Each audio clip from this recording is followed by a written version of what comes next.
we're gonna get into this, and this is Keith is a little bit more savvy in the tech industry than I am for a lot of reasons, but he's opening my eyes in a lot of ways. But this is important to everybody because this service is something that came about and just absolutely has taken over ride sharing.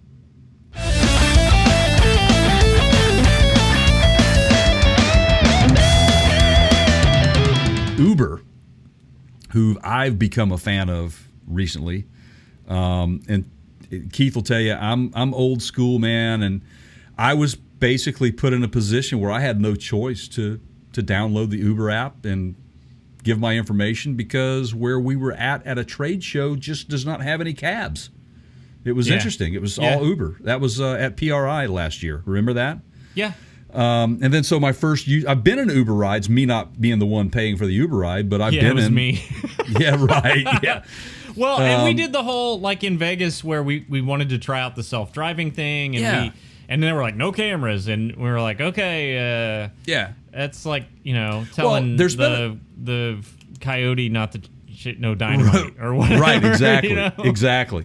But there's been a lot of news with Uber lately, not just this that we're about to get into, but Uber has committed to going all EV by 2030 or 35.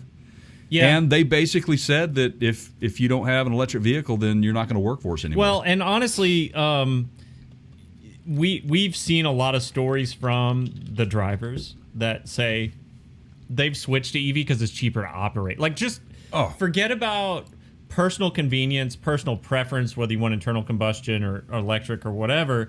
If you just are, if over 50% of that vehicle utilization is for the business use of transporting others, they've all just said, yeah, electric's cheaper. It's cheaper to operate. Right. On a refuel kind of situation with as much as they have to plug those things in. So I don't know, we'll see. But, so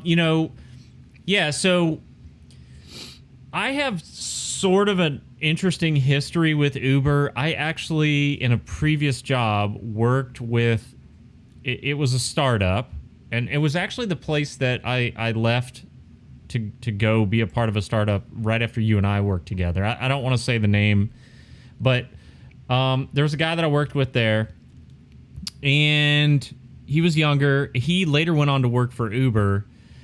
He got into some questionable customer identity, taking information and misusing it, and got away with it, and then I saw that he was working for Uber, and I thought, that's interesting. And Uber's had, first of all, their CEO, I think his title is very polarizing. He tends to talk a lot and say a lot of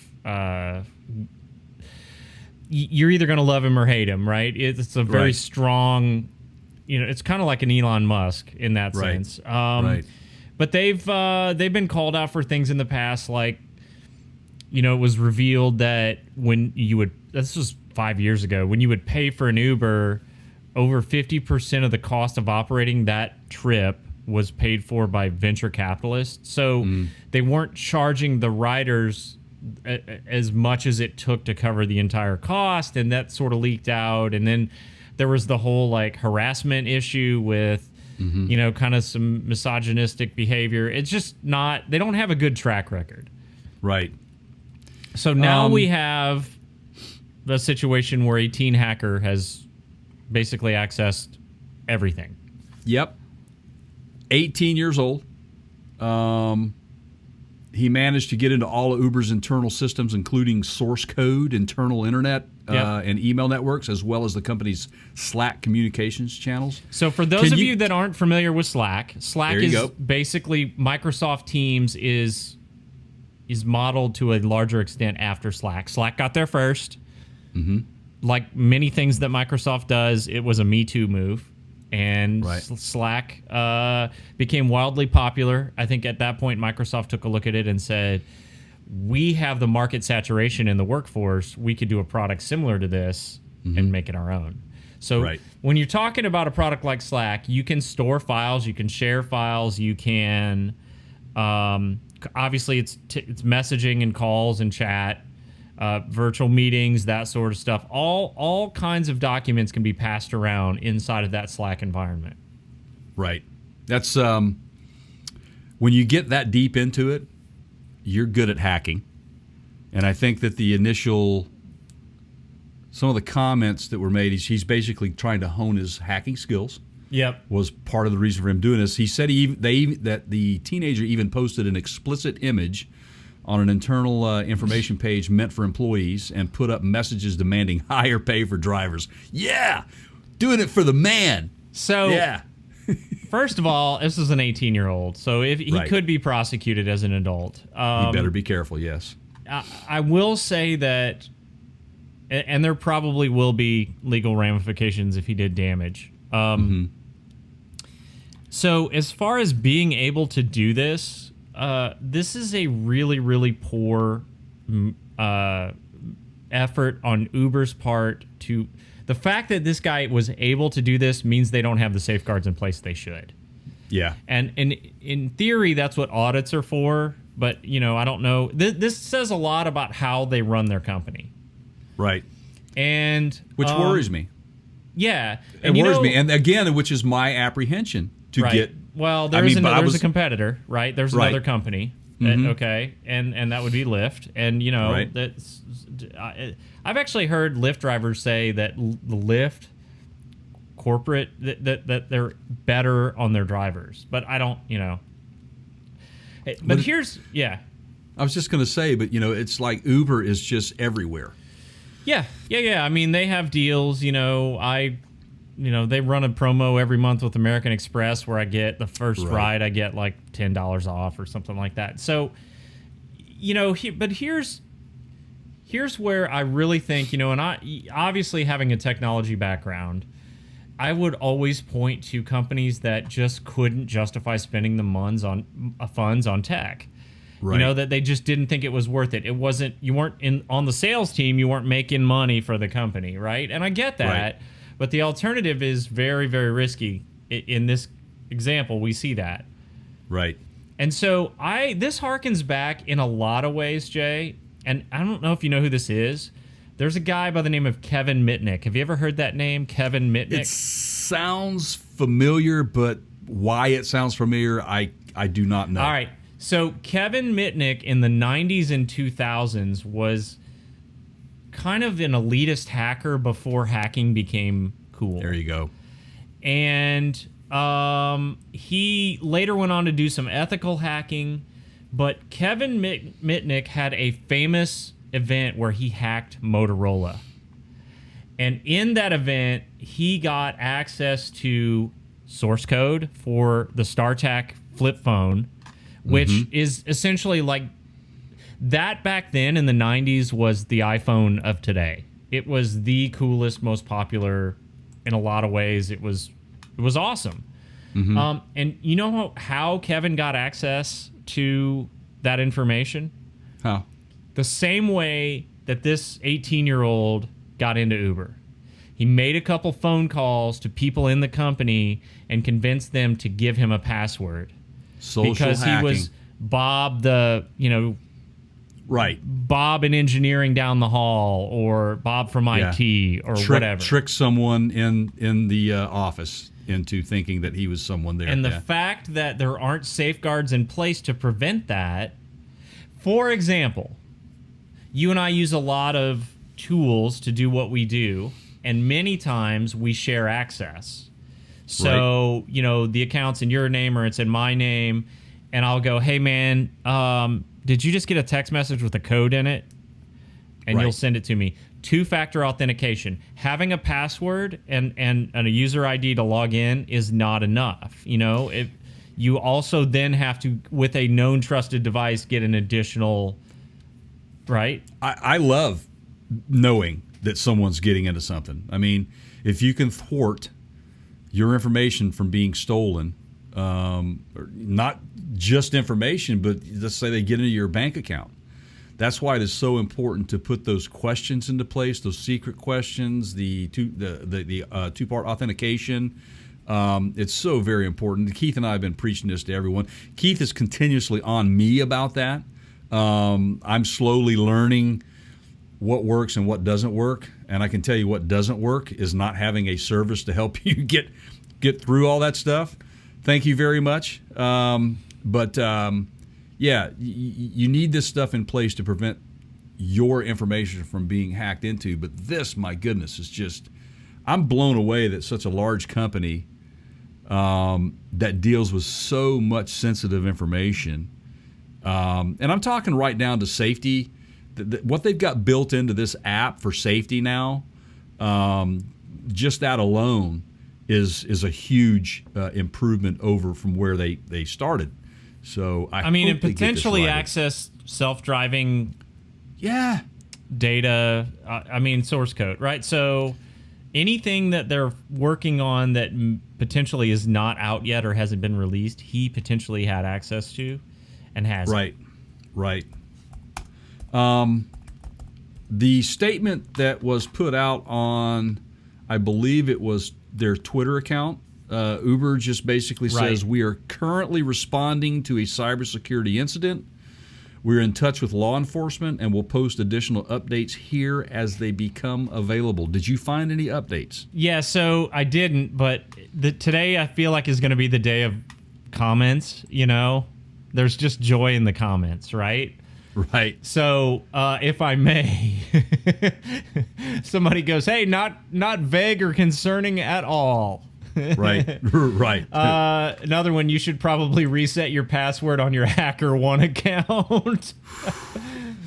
Wow. Wow, I'm glad this doesn't affect me because I just updated my credit card information to get some Uber Eats. Remember, everybody, they're doing more than just rideshare now. Right. Did you do did I miss this? If I missed this, sorry. Best job interview ever is what the guy. Right. Yeah. And then a response to that is, yeah, he can start when he gets out of prison. He'll be in the Martha Stewart wing of whatever white collar facility they put him in, happily taking offers for when he gets out. They got the entire United States credit card numbers. That's fresh. I mean, wow. Yeah. This is interesting. It's a big deal, guys. It's a lot bigger. So I did find an update. This was updated like 2 days ago. Says, while our investigation is still ongoing, we are providing an update on our response to last week's security incident. They basically said an Uber extension contractor had their account compromised by an attacker. It is likely that the attacker purchased the contractor's Uber corporate password on the dark web after the contractor's personal device had been infected with malware, exposing those credentials. Now, they say, here's how they responded. How did we respond? Our existing security monitoring processes allowed our teams to quickly identify the issue and to move and to respond. Our top priorities were to... Hold on. By quickly identifying the issue, that means that you recognize the adult naked chick image on the corporate boardroom monitor. Right. Well, what is that? What is that? Right. Yeah. Okay. What are you looking at, man? We've been hacked. Yeah. Go ahead. But it says... our existing security monitoring process allowed our teams to quickly identify the issue and move to respond. Our top priorities were to make sure the attacker no longer had access to our systems, to ensure user data was secure and that Uber services were not affected, and then to investigate the scope and impact of the incident. Here are some of the key actions that they took, they say. They identified any employee accounts that were compromised or potentially compromised and either blocked their access to Uber systems or required a password reset. They disabled many affected and potentially affected internal tools. They rotated keys, effectively resetting access, basically. They locked down their code base, preventing any new code changes. And then when restoring the access to internal tools, they required employees to re-authenticate. They're also strengthening their multi-factor authentication, the MFA, policies, and they added additional monitoring of their internal environment to keep an even closer eye on any further suspicious activity. One thing that I did not hear in there that is concerning to me is there's no mention of encryption. So for those of you not familiar with why that would matter, if you have something that's encrypted, it's basically you have a key that's broken in half. And without that key, you can't unencrypt or decrypt the data without massive computing power to try to... And that data is essentially scrambled, okay? Right. It's scrambled in a way that without the key, it's unusable. Think of a library, and you take a bunch of books off the shelves and you rip the pages out, but you take a page from this book and you throw it over here, and then you grab a different book and you throw a page on top of... So you've got hundreds of books, each with pages that are unrelated. It's not usable information, right? Right. I hear no mention of encryption at all in that response. Now, encryption is a way to potentially... It can still be broken, but it's a best effort. It's keeping that information locked down. Potentially, the FBI could show up at this guy's door before it leaks, right? Right. If it's still encrypted. But totally if it wasn't encrypted, yeah.